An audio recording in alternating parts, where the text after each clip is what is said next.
Davos ప్రపంచ ఆర్థిక సదస్సుపై AP CM Chandrababu Naidu కీలక వ్యాఖ్యలు చేశారు. దావోస్ పర్యటనలో ఏపీకి పెట్టుబడులు రాలేదు, తెలంగాణకు భారీగా పెట్టుబడులు వచ్చాయంటూ జరుగుతున్న ప్రచారానికి చంద్రబాబు గట్టి జవాబులు ఇచ్చారు. ఇంతకు చంద్రబాబు ఏమన్నారు?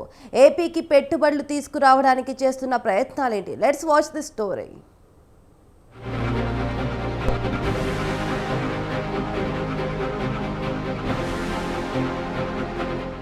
దావోస్ పర్యటన ముగించుకొని వచ్చిన ఏపీ సీఎం చంద్రబాబు దేశంలో మొదటిసారి దావోస్ వెళ్లాలని నిర్ణయించింది తానేనని తెలిపారు. 1997 నుంచి అక్కడికి వెళ్తున్నట్లు చెప్పారు.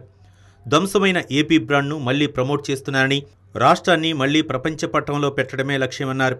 మనం జాబ్ అడగటం కాదు, ఇచ్చే స్థితిలో ఉండాలన్న ముఖ్యమంత్రి ఇప్పుడు ఐటీ అంటే హైటెక్ సిటీ అంటున్నారని గుర్తు చేశారు.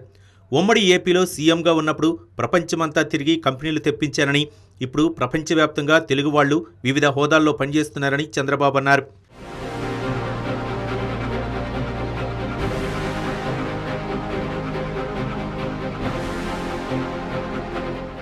దావోస్లో జరిగిన ఒప్పందాలపై కొందరు దుష్ప్రచారం చేస్తున్నారని అన్నారు.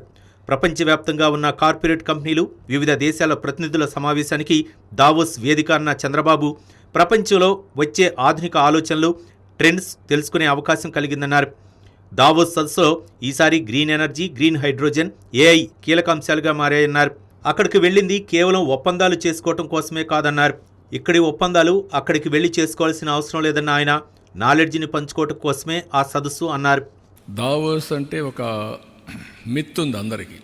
ఎన్ని ఎంఓయూలు చేశారు, ఎంత డబ్బులు వచ్చాయి, ఇది ఒక మిత్. ఇది అంటే ఇన్ ది సెన్స్ ఇక్కడుండే ఎంఓయూలు అక్కడ పోయి చేసుకోవాల్సిన పని లేదు. Davos is a place for networking. ప్రపంచంలో 4 రోజులు ప్రపంచం అంతా అక్కడికి వస్తారు. కంట్రీ హెడ్స్ వస్తారు, మినిస్టర్స్ వస్తారు, గవర్నమెంట్సే కాకుండా ఆల్ కార్పొరేట్స్ వస్తాయి.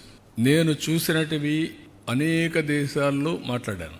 ఆ అనేక దేశాల్లో ఉండే వాళ్ళతో మాట్లాడాలంటే, నేను ఆ దేశానికి పోవాలంటే వీసాలు, టైము, అపాయింట్మెంట్లు ఎన్ని అవుతాయి. ఇక్కడ అందరినీ 3 రోజుల్లో కలిసే పరిస్థితి వస్తుంది. 3-4 రోజులు అందరూ కలిసే పరిస్థితి వస్తుంది. ఈరోజు మీరు చూస్తే 3 countries కలిచాను.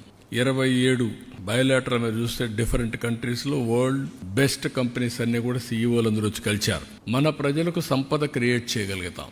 That is main issue. ఇక్కడ ప్రభుత్వ లక్ష్యాల సాధనలో భాగస్వామి కావాలని మైక్రోసాఫ్ట్ వ్యవస్థాపకుడు బిల్ గేట్స్ను కోరామన్నారు. మిలిందా గేట్స్ ఫౌండేషన్ సహకారానికి విజ్ఞప్తి చేశామని చెప్పారు. పెట్టుబడుల కోసం రాష్ట్రంలో ఎకో సిస్టమ్ రూపకల్పన చేస్తున్నామని అన్నారు. రామాయపట్నంలో పెట్రోకెమికల్ కాంప్లెక్స్ను బీపీసీఎల్ ఏర్పాటు చేయబోతోందన్నారు. ఆ సంస్థ 95,000 కోట్ల రూపాయలు పెట్టుబడులు పెడుతోందన్నారు. అనకాపల్లి వద్ద 1.35 లక్షల కోట్లతో స్టీల్ ప్లాంట్ రాబోతోందని, 1.87 లక్షల కోట్లతో ఎన్టీపీసీ గ్రీన్ హైడ్రోజన్ ఉత్పత్తి చేయబోతోందని తెలిపారు. గ్రీన్ అమోనియా కూడా కాకినాడ నుంచి ఎగుమతి చేయనున్నట్లు చంద్రబాబు తెలిపారు. గ్లోబల్ లీడర్స్ని, ఆంటర్ప్రెన్యూర్స్ని ప్రమోట్ చేస్తాం.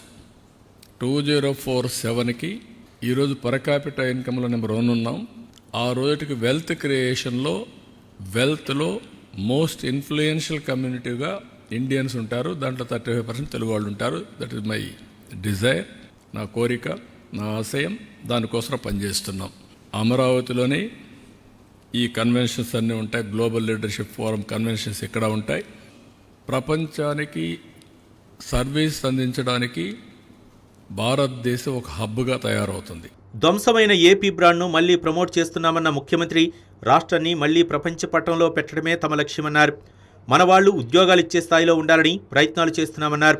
2047 నాటికి అత్యంత ప్రభావిత వ్యక్తులుగా తెలుగు వాళ్లు ఉంటారన్నారు ఏపీ సీఎం చంద్రబాబు.